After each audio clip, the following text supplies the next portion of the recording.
भारत में पांचों पांडवों के शासनकाल के बाद स्वर्गारोहण यानी स्वर्ग भूमि की यात्रा के बारे में जिक्र किया गया है।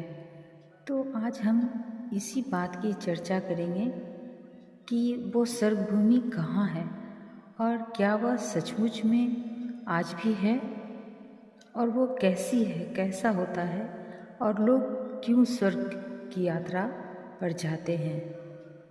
स्वर्ग कहाँ है?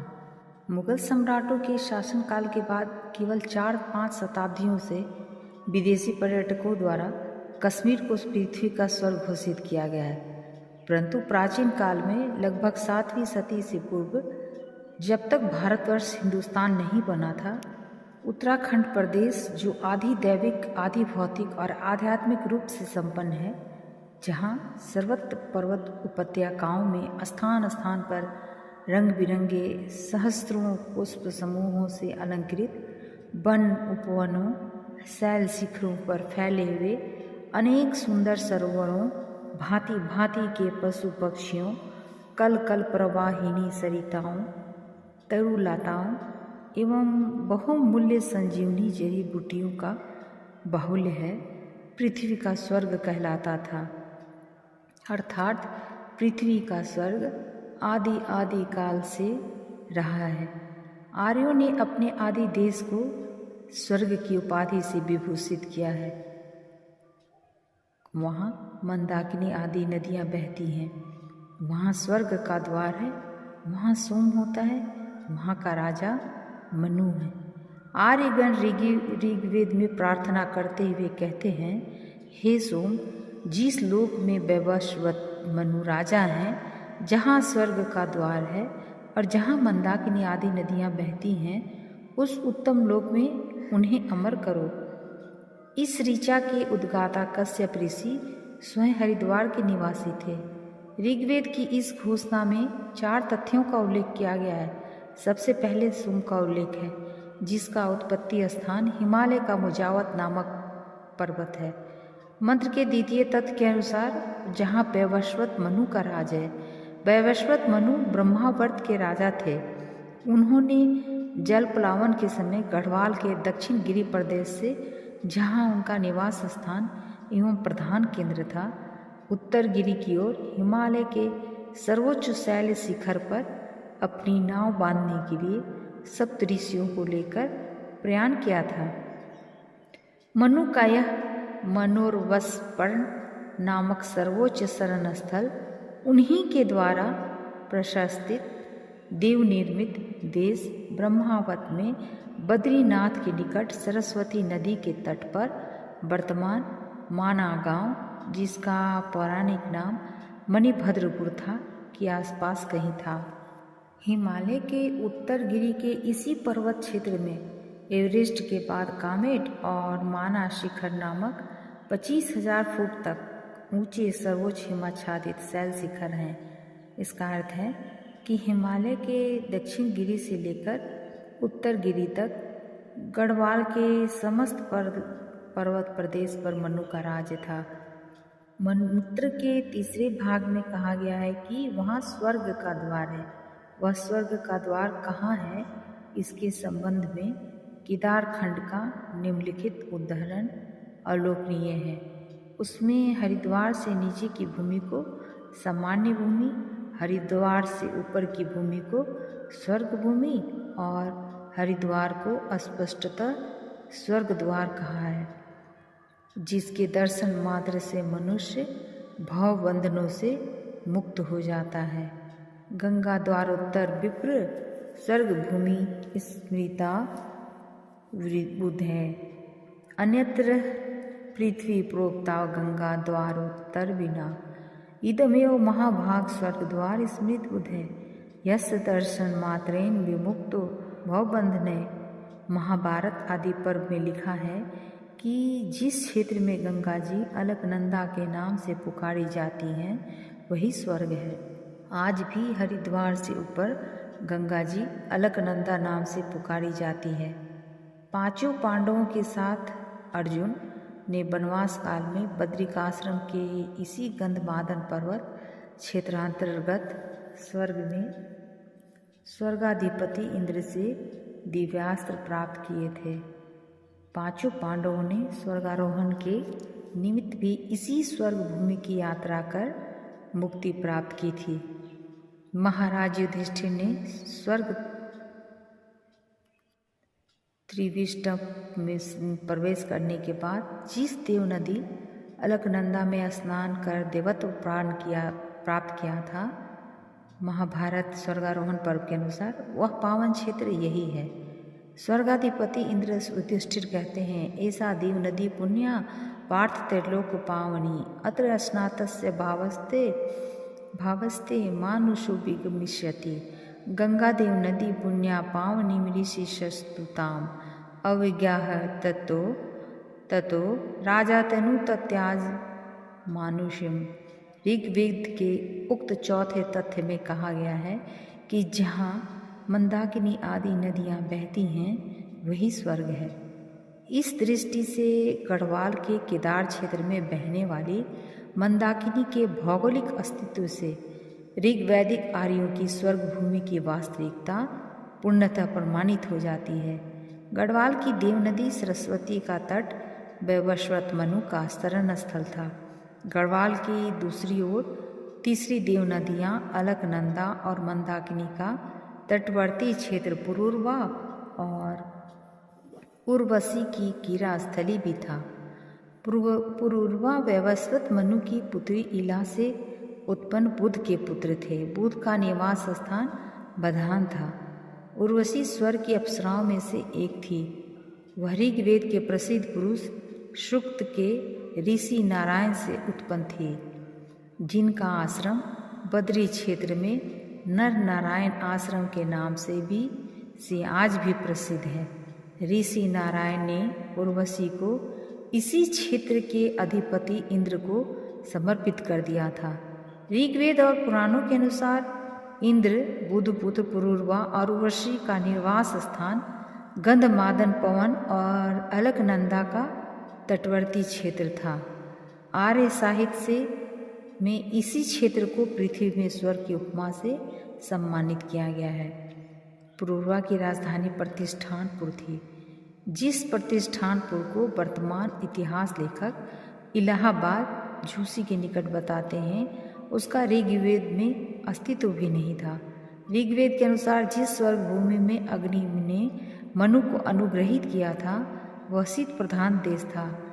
विष्णु पुराण में भी लिखा है कि पुरूरवा ने उर्वशी के साथ आनंदपूर्वक अलकापुरी के अंतर्गत सुंदर पद्मों से अलंकृत मानसरोवर और सरस्वती में विहार करते हुए कई हजार वर्ष व्यतीत किए।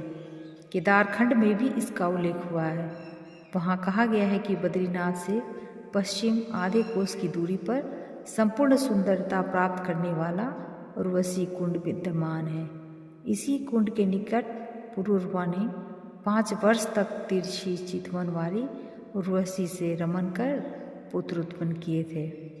महाकवि कालिदास ने भी अपने प्रसिद्ध नाटक विक्रमोर्वशीयम में इस मंदाकिनी अलकनंदा के तटवर्ती क्षेत्र में गंधमादन पर्वत पर पुरूरवा और उर्वशी की क्रीड़ाओं का विस्तार पूर्वक वर्णन किया है। जब उर्वशी अलकापुरी नरेश कुबेर की सेवा करके लौट रही थी तो केसी नामक एक राक्षस उसका हरण करता है। यहीं से नाटक आरंभ होता है। विष्णु पुराण में हिमालय के इस क्षेत्र को स्पष्टतः स्वर्ग घोषित किया गया है। विष्णु पुराण में इस प्रदेश को उत्तर कुरुवर्ष तथा इलावृत वर्ष भी कहा गया है। इसलिए इस क्षेत्र को वेदों ने योनि देवकृत और मनु ने देवताओं का देश कहा है, क्योंकि यहाँ का अपना स्वतंत्र परंपरागत धर्म एवं आचार है जो सबके लिए अनुकरणीय है। इस क्षेत्र को वेद और पुराणों द्वारा प्रतिपादित अद्वितीय आध्यात्मिकता के कारण आज भी मनुष्य प्रति वर्ष स्वर्ग प्राप्ति के निमित्त इस भूमि की यात्रा करके आध्यात्मिक शांति प्राप्त करते हैं।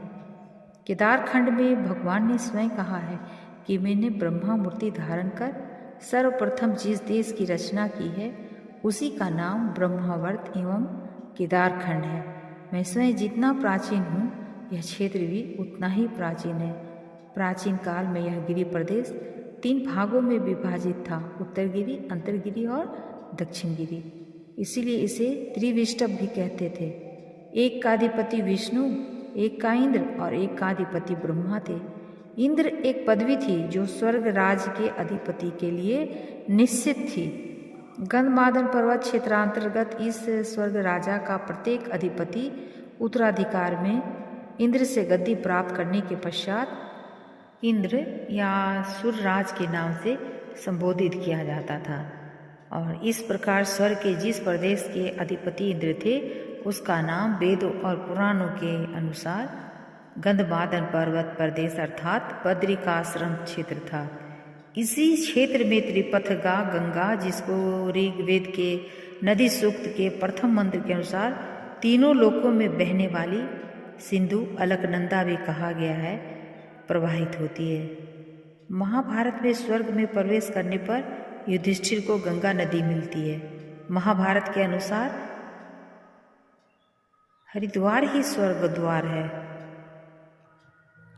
भारत वन पर्व के अनुसार हरिद्वार ही स्वर्ग द्वार है।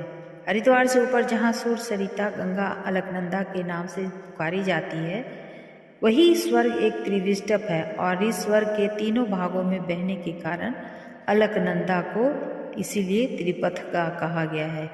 वेदों के प्रकांड पंडित श्रीपाद दामोदर सातवलेकर लिखते हैं, त्रिविष्टप स्वर्ग का नाम है, इसी का अपभ्रंश तिब्बत हुआ है, अर्थात आज का तिब्बत ही त्रिविष्टप अर्थात स्वर्ग है। भारत के यज्ञकर्ता वृद्धावस्था में त्रिविष्टप में स्वर्ग में जाकर रहते थे।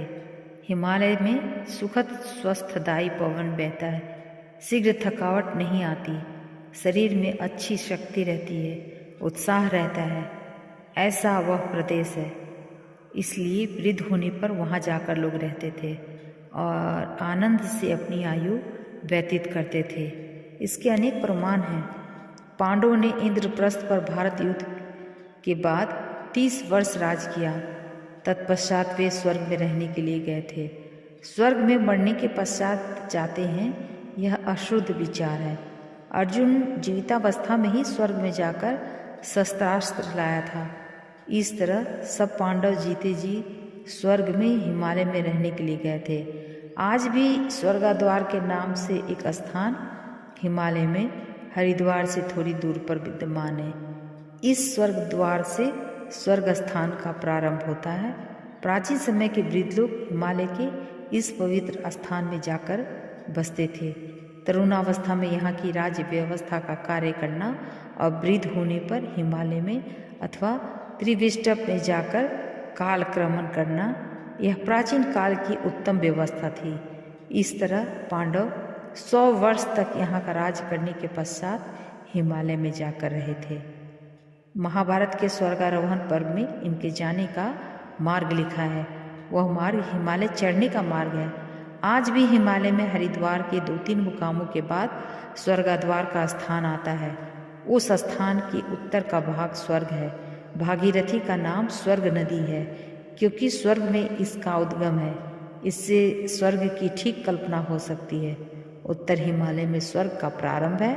तिब्बत उस स्वर्ग का उच्चतर प्रदेश है। इस प्रकार मानसरोवर से नीचे अलकनंदा के उद्गम स्थान के आसपास के क्षेत्र से हरिद्वार तक का क्षेत्र त्रिविष्टप एवं स्वर्ग है। गंगा को सूर्य निम्नगा इसलिए कहते हैं कि वह स्वर्ग से निकलती है। श्री इंद्र विद्यावाचस्पति के कथनानुसार हमारे पास यह जानने के लिए बहुत पुष्ट और पुष्कल प्रमाण हैं कि उन आर्यों का प्रारंभिक निवास स्थान हिमालय की ऊंची घाटियों में और हिमाच्छादित चोटियों पर था। भारत में 5 पांडवों के शासन काल के बाद स्वर्गारोहण यानी स्वर्ग भूमि की यात्रा के बारे में जिक्र किया गया है। तो आज हम इसी बात की चर्चा करेंगे कि वो स्वर्ग भूमि कहाँ है और क्या वह सचमुच में आज भी है और वो कैसी है, कैसा होता है और लोग क्यों स्वर्ग की यात्रा पर जाते हैं। स्वर्ग कहाँ है? मुगल सम्राटों के शासनकाल के बाद केवल 4-5 शताब्दियों से विदेशी पर्यटकों द्वारा कश्मीर को पृथ्वी का स्वर्ग घोषित किया गया है। परंतु प्राचीन काल में लगभग 7वीं सदी से पूर्व, जब तक भारतवर्ष हिंदुस्तान नहीं बना था, उत्तराखंड प्रदेश, जो आधि दैविक, आधि भौतिक और आध्यात्मिक रूप से संपन्न है, जहाँ सर्वत्र पर्वत उपत्यकाओं में स्थान स्थान पर रंग बिरंगे सहस्त्रों पुष्प समूहों से अलंकृत वन उपवनों, शैल शिखरों पर फैले हुए अनेक सुंदर सरोवरों, भांति भांति के पशु पक्षियों, कल कल प्रवाहिनी सरिताओं, तरुलताओं एवं बहुमूल्य संजीवनी जड़ी बूटियों का बाहुल्य है, पृथ्वी का स्वर्ग कहलाता था। अर्थात पृथ्वी का स्वर्ग आदि आदि काल से रहा है। आर्यों ने अपने आदि देश को स्वर्ग की उपाधि से विभूषित किया है। वहाँ मंदाकिनी आदि नदियाँ बहती हैं, वहाँ स्वर्ग का द्वार है, वहाँ सोम होता है, वहाँ का राजा मनु है। आर्यगण ऋग्वेद में प्रार्थना करते हुए कहते हैं, हे सोम, जिस लोक में वैवस्वत मनु राजा हैं, जहाँ स्वर्ग का द्वार है और जहाँ मंदाकिनी आदि नदियाँ बहती हैं, उस उत्तम लोक में उन्हें अमर करो। इस ऋचा के उद्गाता कश्यप ऋषि स्वयं हरिद्वार के निवासी थे। ऋग्वेद की इस घोषणा में 4 तथ्यों का उल्लेख किया गया है। सबसे पहले सोम का उल्लेख है, जिसका उत्पत्ति स्थान हिमालय का मुजावत नामक पर्वत है। मंत्र के द्वितीय तथ्य के अनुसार जहाँ वैवस्वत मनु का राज है, वैवस्वत मनु ब्रह्मावर्त के राजा थे।